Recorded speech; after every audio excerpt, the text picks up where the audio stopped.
Tonight, we are digging deeper into some issues that have motivated voters to head to the polls. WRTV's Stephanie Wade set out to hear from local voters about this tight race. President Trump secured the Hoosier state early on election night, but that was not the case across the country. Many battleground states still in limbo right now. With strong feelings on either side, we wanted to know where voters' mindsets were at and what prompted them to vote for either candidate. We're in the middle of a global pandemic, and through the inaction of our current president, people are dying. Whether it be because of the president's handling of the coronavirus. I think it's healthcare, right, and immigration. Because 1 in 4 Latinos knows of someone who has been deported. People really just wanted to get rid of President Trump, like across the board. They wanted to get rid of him. These two Democrats tell me they voted for former Vice President Joe Biden. I believe the Latino community deserves respect. We are American, and I think that this election results just demonstrates the power of our community, the power of our youth who have turned of age and have shown out to the polls. On the other hand, I believe in limited government. I believe in sovereignty. I believe in freedom and liberty.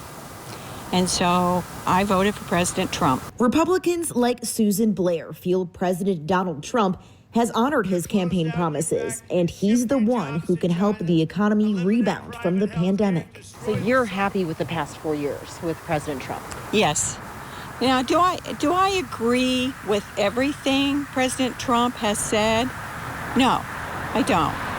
But at the same time, I'm more concerned with results than I am with rhetoric. The main issues: public safety, national security, the economy. A Republican Latino. For the most part, the country has been going in the right direction. Carlos May says he's not surprised that a sizable portion of Latinos voted for President Trump, or that reports suggest he picked up more Latino voters in several battleground states compared to the president's 2016 numbers. Venezuela, Cuba, they're going to vote Republican because they hear Democrats, people like Alexandra Ocasio-Cortez and Bernie Sanders, talk about socialism, and we want to increase social this and social that. They came from those countries, and they saw firsthand how those policies did not work. Religion is, this is my assumption, right, is really, really important in our culture.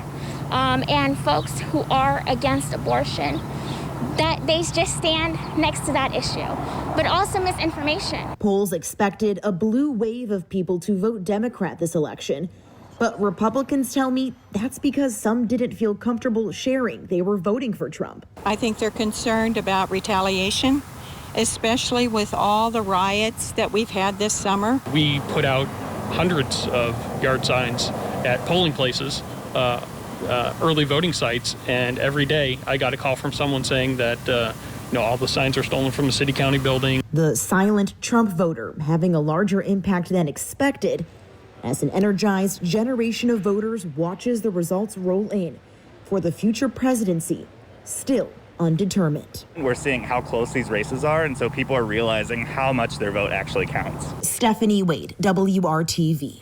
Stephanie, thank you. We continue to help you stay on top of the ever-changing numbers in the race for president.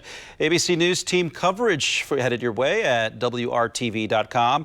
You can also find the results to the local elections by going to the WRTV.com/election2020 website.